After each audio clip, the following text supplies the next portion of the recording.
तस्वीरें आपको दिखा रहे थे और सीधे लिए चलते आपको राजधानी दिल्ली, जहां राहुल गांधी की प्रेस कॉन्फ्रेंस शुरू हो चुकी है। प्रेस कॉन्फ्रेंस किया था, उसमें हम बहुत सी चीजें आपको उसकी इंफॉर्मेशन दी थी।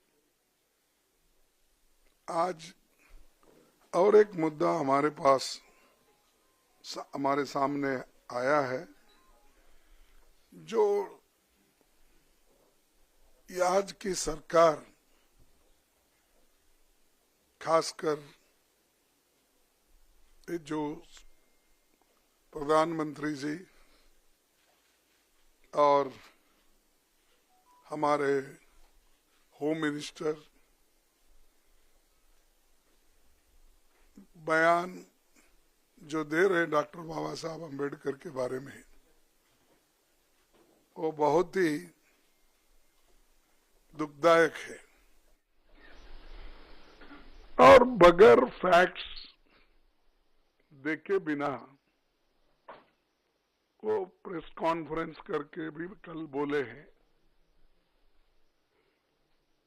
पहले जांच तो करे अगर फैक्ट्स क्या है, उसके बाद आप नेहरू जी को गालियां दो, अंबेडकर को अपमानित करो। ये सब जो कर रहे हैं या जानबूझ के कर रहे हैं या आपके पास कोई चीज, कोई सबूत नहीं है, वो बात कर रहे हैं। मैं आपको कहना चाहता हूं, आज तक उन्होंने बाबा साहब के बारे में, जवाहरलाल नेहरू जी के बारे में जो कहे हैं सब झूठ है। और मैं अगर पार्लियामेंट में मुझे अवकाश मिलता, समय मिलता, तो मैं आज बताने वाला था बाबा साहब अम्बेडकर का लेटर जो लिखा हुआ था। हमारे चितड़े एक उनके दोस्त थे जो पीपल्स एजुकेशन सोसाइटी और सिद्धार्थ एजुकेशन सोसाइटी, उसके रजिस्ट्रार थे। और अलीपुर रोड पे ही बाबा साहब रहते थे। वहां से उन्होंने एक खत अपने दोस्त को लिखा और उसमें स्पष्ट बताया कि इलेक्शन 52 का कैसा हुआ, क्या हुआ, वो तो उसमें है, मैं बाद में बताऊंगा, आज उस पर जाने का नहीं है। लेकिन आज जो घटना घटी, हम रोज पहले से ही सदन में गड़बड़ नहीं होना, सदन में जो मुद्दे रखे जाते उसका चिंतन होना, इसीलिए हम कोई हाउस, बोथ द हाउसेस में कोई डिस्टर्ब करने का कोशिश नहीं किए। 14 दिन तक हमने अपना जो हाउस चलाने के लिए जो हमारा एक दृढ़ संकल्प था, हमने करके रोज हम प्रोटेस्ट करते थे।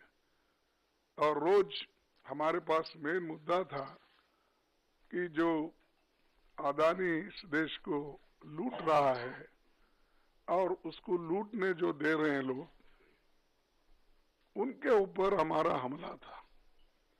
लेकिन बीच में जब संविधान की चर्चा आई, उस वक्त शाह जी को कहां से समझ में आया, किसने ध्यान दिया या मुझे वो मालूम नहीं, और उन्होंने भगवान की व्याख्या भी अलग कर दी। अंबेडकर के बारे में या कोई लीडर के बारे में कोई बोलता है, अगर कोई पूजनीय है तो उनके बारे में अगर कहते हैं तो उन्होंने डॉक्टर बाबा साहब अम्बेडकर का मजाक उड़ाया। क्या कह के कि भाई अम्बेडकर अम्बेडकर अम्बेडकर अम्बेडकर बोल के कितने बार बोलते हो? अगर इतना ही आप भगवान का नाम लेते तो आप 7 जन्म तक स्वर्ग में रहते। ये मानसिकता अगर किसी पॉलिटिकल पार्टी की है, किसी लीडर की है, ये सोच, ये निंदनीय है। आई कंडेम इट। ऐसी चीज अगर देश को आप सिखाएंगे, ये भी आधुनिक युग में, न तो ऐसा ही मैं भी कहूंगा कि उनके पास भी बहुत से लोग हैं, मगर अब अदानी को पोर्ट, एयरपोर्ट, रोड, ये जमीन के ऊपर जमीन के नीचे जो कुछ है दे रहे हैं ना, वो सिर्फ रोज उसको बोलना चाहिए, भाई ये तू पैसा किसा कमाने का मत कर, रोज उठ के वहां जा, जो जगह मिली वहां पर सिर्फ नमस्ते करते ही बैठो, पैसे आ जाएंगे, खोदने की जरूरत नहीं। लेकिन ये बोलने के बाद उन्होंने गलती हुई ये मानने को तैयार नहीं थे। और हमने भी आपसे कल यही कहा कि भाई जब वो मानना, वो हमारी जो डिमांड है कि रिसिग्नेशन देना चाहिए, नहीं है तो कम से कम हमारे प्रधानमंत्री जी उनको बर्खास्त करना चाहिए। लेकिन हमको मालूम हुआ वो बर्खास्त करने वाले नहीं है, इन्हों छोड़ने वाले नहीं। तो इसीलिए हमने ये मुद्दा जनता तक पहुंचाने के लिए सभी हमारे पार्टी के नेता राहुल गांधी जी, प्रियंका जी, पार्टी के सभी एमपीज और राज्यसभा के मेंबर सभी मिलके इस मुद्दे को हमने उठाया। हमने कहा जो शाह ने कहा ये गलत है, वो माफी मांगना चाहिए। आज सारे हिंदुस्तान में इसके बारे में प्रोटेस्ट हो रहे हैं, कई लोग, कई बच्चे मर रहे हैं, और ये इनका मंशा है कि इशू को डाइवर्ट करने के लिए वो दूसरे मुद्दे उठा रहे। आज हमारा प्रोटेस्ट था, हम बाबा साहब अंबेडकर के स्टैचू से, उनके मूर्ति से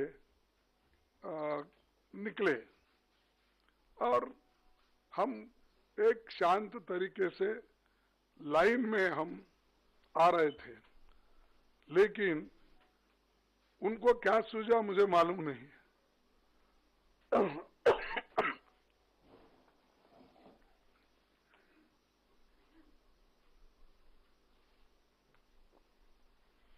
हम चलते हुए आ रहे हैं, उन्होंने मकर दौर पे आके हमको रोकने के लिए वहां बैठ गए,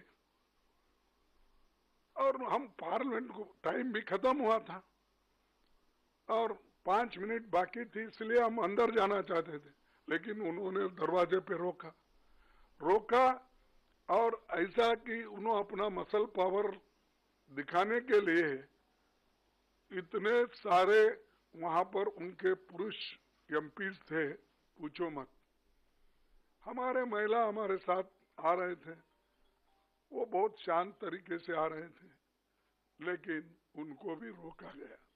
तो इसीलिए ये जबरदस्ती हमारे ऊपर हमला करके, और मैं उसमें पहले ही मैं किसी को धक्का देने की स्थिति में नहीं हूं, लेकिन मेरे को खुद वो लोग धक्का दिए, मैं अपना बैलेंस नहीं संभाल सका, मैं नीचे बैठ गया।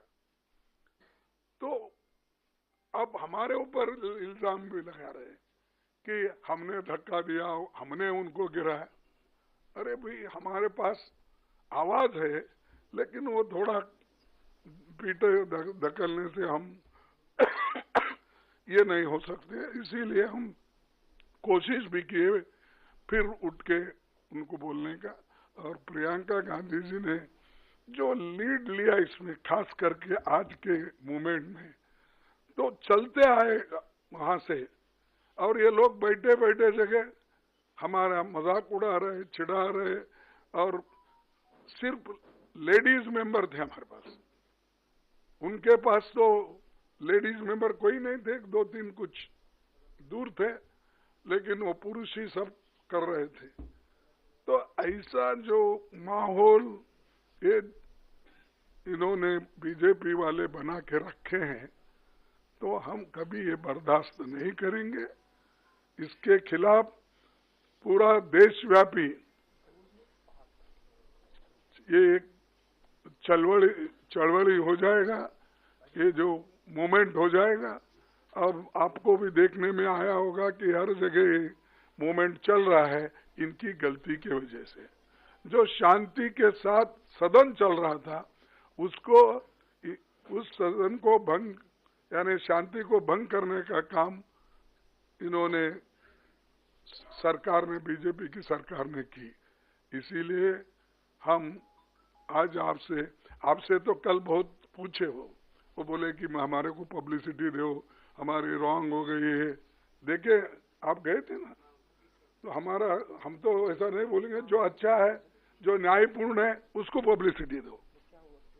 मैं कभी अमित वही बोल रहा था,